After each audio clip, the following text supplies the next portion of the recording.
Hey everyone, here's another video that I had a request to make, and I'm sure some of you can guess who this video is about just by the crazy way I have these cymbals set up. This is a video about the great Cliff Leeman, another one of my very favorite drummers, possibly even my favorite drummer if I had to pick just one, which fortunately I don't. There are so many players who I love. But Cliff Leeman has been a huge influence on me, and when I first heard him, I didn't even know who he was because I first heard him on a cassette that was a compilation of a bunch of Eddie Condon recordings, and it didn't say who was playing or what albums anything was from, but I just thought, wow, whoever this drummer is, he's just playing in the perfect way. It just made so much sense. It just seemed, just so obvious, yeah, that's how you do it. And then I listened to that cassette, loving this drummer for a long time before I found out it was Cliff Leeman. And his whole style, so many of the things I've been talking about with these different drummers, these players who are just hard to categorize, there's these hard swinging players who could kind of sound good with anyone. Cliff Leeman was really the first drummer who made me aware of that.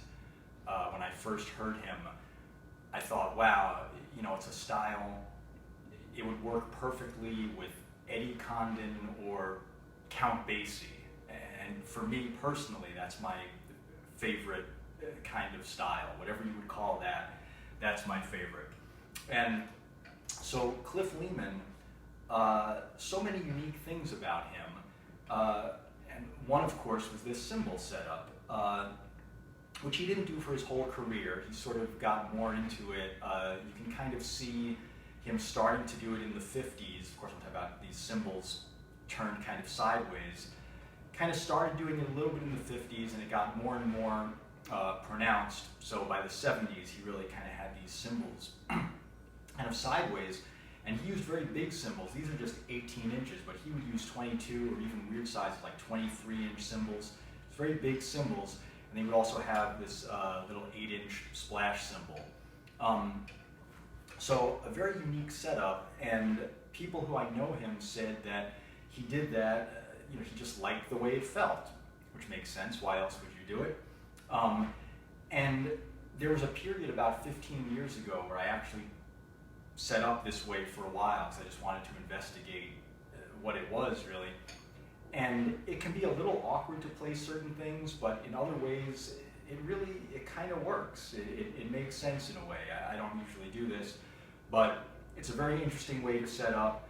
And if you set up this way, you will definitely get some questions. It's a conversation starter. So another thing that I think Cliff Leeman was really one of the early players who did this. I've never heard him get credit for it, but it certainly, this was another way that from the first time I heard him, he really influenced me, just that he would switch between two different ride cymbals for different soloists, which is a common thing to do. Usually the people who get credit for that are more a little later bebop players. Of course, Sid Catlett and Dave Tuff were two guys who were really doing that a lot, switching back and forth between a ride cymbal and riding on a Chinese cymbal, which to me is the same thing, really. But Cliff Leeman really got into, he would also have a ride cymbal and a Chinese cymbal, or a ride cymbal and a swish cymbal. He would sometimes play these really strange swish cymbals that just kind of sound like a weird ride cymbal. Or he would just have two ride cymbals, one without rivets and one with rivets usually. But just hearing him switch back and forth between these cymbals for the different soloists was really influential to me. I just noticed that he did that all the time. And it was subtle because they were both ride cymbals, so it wasn't a big change, but they were different enough that it absolutely changed the texture. It just really struck me. And another thing that he did, and you'll hear this once in a while from other players, but it's pretty uncommon, when he would switch cymbals, usually if you're going to switch cymbals and sort of switch the color, the tonal color of the drums, you would switch at the top of a new chorus. The same time a new soloist comes in is when you would switch the cymbal. But Cliff Leeman would very often switch cymbals a little bit before the new soloist would start. So if it was a slower tune, he might just start even just one beat before the next chorus. Go to the new cymbal 1 beat ahead of the downbeat. If it was a medium or faster tune, you can sometimes hear him switch a few beats or even a few measures before the new soloist comes in. And it's a very interesting effect because obviously switching going to a different sound at the same time a different horn starts playing, that makes sense and it's a great effect. What he would do in switching early is that by the time that new soloist took over, the new sort of background for them, the tonal color was already in place. And it's a very subtle thing, but it's very deep. That's another thing that really struck me about his playing. And like I said, that's pretty rare, but he does it a lot. So it's really a cool thing to check out. Getting into some of the stuff that he actually played with the splash cymbal, which was a great contrast to the big ride cymbals that he had. He would play all these different little fills on it. So some of them were, to me, reminiscent of things that Dave Tuff would play. Dave Tuff would play a lot of fills on cymbals. Dave Tuff would play them on a slightly bigger cymbal, but Cliff Leeman would do things kind of like this.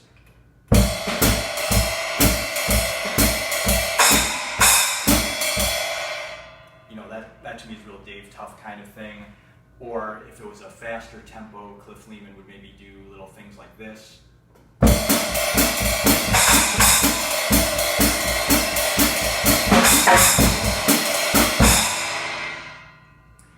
And he used it very sparingly. He wouldn't do all that, together like that. He would just throw it in once in a while. He just pick the perfect spot, and it would just really add so much to the music. He did a lot of things on cymbals in his solos or just fills. Again, I think of Dave Tuff when I think of playing fills on the cymbals. I also think of Jake Hanna a lot. Cliff Leeman had his own way of doing it. He would do things like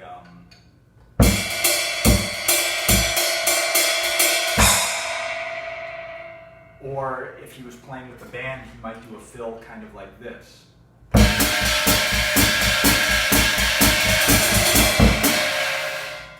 So those were some interesting things that he would do on the cymbals that I liked a lot. He played a fill with his left hand on the snare drum that he may have gotten from Sid Catlett, because I know that Sid Catlett was one of his favorite players, and Sid Catlett would play this fill a lot, this thing.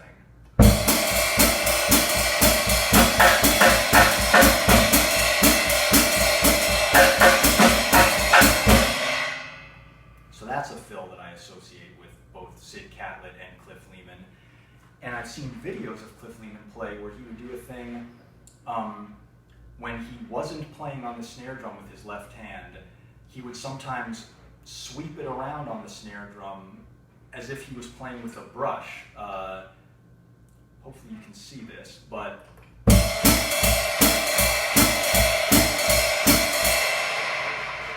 just sweeping it around. And you'll see other guys do that sometimes. The first person who really made me aware of that was Jake Hanna. And Jake told me that he liked to do that a lot. If you do it by itself, you hear a little bit of a scrape, but when you're playing, you don't hear that. It's not to make a sound, but it's just to kind of keep that feeling, keep some kind of tempo going in your hand, even if you're not playing anything. It feels very natural because it's what you would do with a brush. So I've seen Cliff Leeman do that a lot, and that's another just interesting thing in general to do if you're not going to play anything with your left hand. Let's see, some other things in his solos. Cliff Leeman, he didn't really care about playing extended solos. He wasn't into that. He was really just into playing for the band, and that's what made him so beautiful. He was there for the band. He wasn't there for himself. But even though you rarely hear him play an extended solo, he plays some of the greatest little 4-bar breaks ever. And he just had these different ideas that he would play. He liked a lot of hi-hat splashes, and he would play a lot of 3-beat ideas over 4/4, whether it was things like or he would play these kind of crazy little breaks like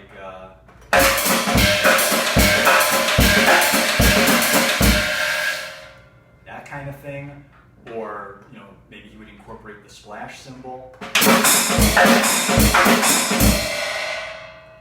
Just wild things like that.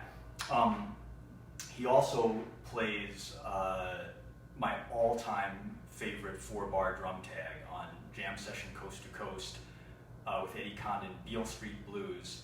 Hopefully I will do it justice.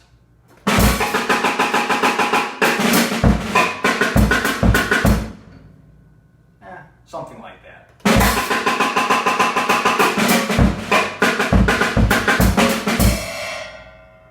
Anyway, I steal that one all the time. I'm going to keep playing it until I get it right, but check it out. It's just such a brilliant break. And he would do that kind of thing with one stick on the other a lot. And he just played in a it's hard to describe. On that same recording, there's one tune where Cliff Leeman and George Wettling trade fours. And they're two of my favorite drummers. They both are amazing. And if you compare them, George Wettling's playing, it would be a little easier to write it out. It's more, standard mathematical breakdowns of the beat, drumming patterns. Cliff Leeman's stuff is just way out. It's more sounds. It would be harder to write out. It's just these kind of weird waves of sound. I don't know how to describe it, but you really just have to listen to him. Just things that normally a drummer would not really think of to play. They didn't really seem like drum patterns. But he had a very actually kind of avant-garde style in that way. I also wanted to talk about his bass drum technique. This is interesting. He played a lot of heel up, using his whole leg to play instead of just playing from his ankle. And I had mentioned in a video I did about George Wettling's drums. This wonderful drummer, Chuck Slate, who had George Wettling's drums and let me play on them. And when I was talking to Chuck, I forget how this even came up. We were talking about bass drum technique, and he said that, yeah, George Wettling always played heel down. But he said Cliff Leeman played heel up a lot using his leg. And I found that really interesting because the general wisdom is, in jazz you play heel down, rock players play heel up.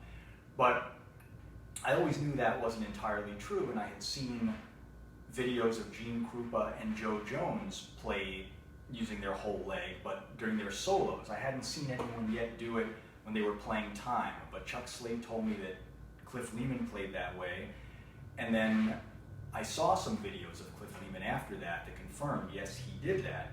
Jake Hanna also told me that he played that way sometimes on up-tempos. And I've also seen videos of Barrett Deems doing it on up-tempos. But Cliff Leeman seemed to not just do it for up-tempos, he would sometimes do it even if he was playing in 2 on a kind of medium tempo. And I've also seen videos of Gus Johnson playing that way and not just on fast tempos. So it absolutely is a valid way to do it. And in addition to playing time on the bass drum, Cliff Leeman, on slower tunes, he would sometimes do these triplet kind of fills on the bass drum, like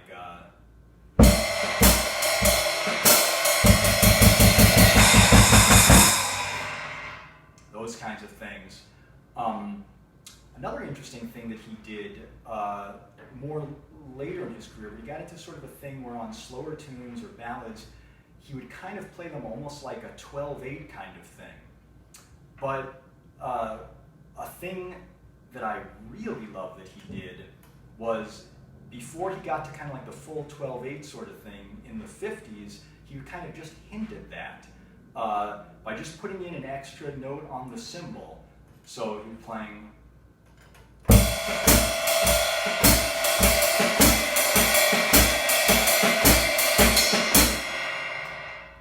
I always thought that was very cool. He would just throw that in sometimes. That was just a nice, gave things a nice sort of lift. As far as recordings go, he made so many great ones, of course, with Eddie Condon, Jam Session Coast to Coast. Jammin' at Condon's, I can't recommend that one enough. It also has what I think is the greatest album cover of all time. Also Eddie Condon in Japan, great live recording, incredible band with Buck Clayton and Pee Wee Russell and Vic Dickenson. That's really good. There's a recording by Big Joe Turner called Boss of the Blues, and it's kind of a Count Basie style band, and in fact Freddie Green and Walter Page are on it, and I've heard that Joe Jones was originally supposed to be the drummer and he couldn't make it for some reason, and they called Cliff, and Cliff Leeman was very just honored to be called to fill in for Joe Jones. That's a great record, and Cliff is beautiful on it, very supportive, and he's playing a lot of hi-hat on there. Much more so than you hear him play on other recordings of that same time, like the Eddie Condon recordings. He's playing a lot more hi-hat, which makes sense. It's kind of a Count Basie thing. It just fits perfectly. Another side of his playing, there are a couple of albums by a band called the Dixie Rebels, and it says on the album that the leader is Big Jeb Dooley, but really that's a made-up name. It's a pseudonym for Pee Wee Irwin. That's another amazing band with Kenny DeVerne and Milt Hinton and Lou McGarity. And there you hear Cliff Leeman really playing a backbeat through a lot of the music. Those recordings are a little, for lack of a better way to put it, commercial than the Eddie Condon recordings. So Cliff Leeman's, it's just a real driving backbeat throughout most of the tunes. And again, it sounds great, a different side of his playing. And I can tell you that trying to play a backbeat through a whole jazz tune, or even most of a jazz tune, that's very hard to make that sound good. That just sounds clunky and corny very easily. But Barrett Deems was a master of that, someone who could do that and make it sound great. And Cliff Leeman on these recordings is just fantastic. He's playing a backbeat, but there's just this perfect blend, and he and Milt Hinton have a great hookup. So that's another side of his playing. And all of these things, they all still sound like him. It seems to me he's just taking different aspects of his playing and bringing them to the foreground in different situations. So if, let's say, on the Eddie Condon recordings, he was playing the hi-hat 40% of the time, I'm just making something up, then on this Big Joe Turner recording, he's playing the hi-hat 80% of the time. If normally he played a backbeat 20% of the time, maybe he's playing it 75% of the time on these other recordings. So just taking different things that he did and just saying like, well, for this situation, I'll just expand that more. It's just very cool to see the different aspects of his style on display in these different settings. And another one, sort of the polar opposite of that Dixie Rebels stuff, which is very aggressive and pretty much all sticks, I think. A great recording, the Ralph Sutton Quartet with Bob Wilbur, live at Sonny's Rendezvous, with Al Hall on bass. And Bob Wilbur told me that that was the best rhythm section he ever worked with. And of course, he played with everybody. When you hear that recording, you can hear what he means. That rhythm section, they play like they're one person. And what's especially interesting about that recording is Cliff Leeman is playing mostly brushes, which is another thing that you don't get to hear him do a lot of. And he's playing brushes even on the up-tempo tunes. He'll play brushes for the whole tune. There are some tunes on there where he switches to sticks for the last chorus, or maybe the last couple of choruses. I think there's only one tune, St. Louis Blues, where he plays sticks for the whole thing. He's just playing a lot of brushes, and it's just some of the greatest brush playing. It's not at all like he's phoning it in, all right, I'm playing brushes, whatever. He's 100% in the music, and I'm sure that was his choice. I'm sure nobody told him how to play. And that sort of thing, I feel, is a choice that drummers used to make more back in the day, of just playing brushes for a whole tune, even if it was swinging, or even a whole gig playing brushes, not just playing brushes for a ballad or to keep the volume down, but really just swinging a whole band with brushes. And hearing Cliff Leeman on brushes on that recording is incredible. He also on ballads would play brushes on the cymbals a lot, and on most of the tunes he's playing brushes on the drum head as he normally would, and then he'll play a brush on the cymbal for the bass solo, which is a nice contrast. in addition to all those incredible jazz recordings, what's amazing is he was also a very busy studio player. He's on a lot of early rock and roll recordings. He's on recordings by Bill Haley and Buddy Holly. And even though I know from people who knew him that he didn't really like that music, nonetheless, he sounds great on there, and he's really contributing to it. And he does some subtle things that you would need to really be a master drummer to do. And it's nice that just because he's on those recordings, a lot more people have probably heard him than have heard a lot of these other jazz drummers, even though they didn't know they were hearing Cliff Leeman. At least they got to hear him. So I guess I'll stop there. Check out those recordings. Just Cliff Leeman, just one of my favorite drummers, one of the most swinging drummers ever, one of the most beautifully supportive band drummers ever, and just a unique style. Nobody played like Cliff Leeman. Nobody sounds like him. His own thing, and I can't speak highly enough of him and what he's meant to me. And I'm going to make another video because as I had mentioned previously, very fortunately, I have a few pieces of equipment that belong to Cliff Leeman. I have a cymbal, a drumstick, and a snare drum that belong to him. So I'd like to make a video just about those where I can kind of show them and describe them in as much detail as I can for anyone who would be interested in that. So I'm going to do that soon, and I have some other things in the works. And thank you everybody again for all the nice comments and the feedback. And if you have any questions or any requests of anything you'd like to see, let me know, and I'll be back soon. Thanks a lot.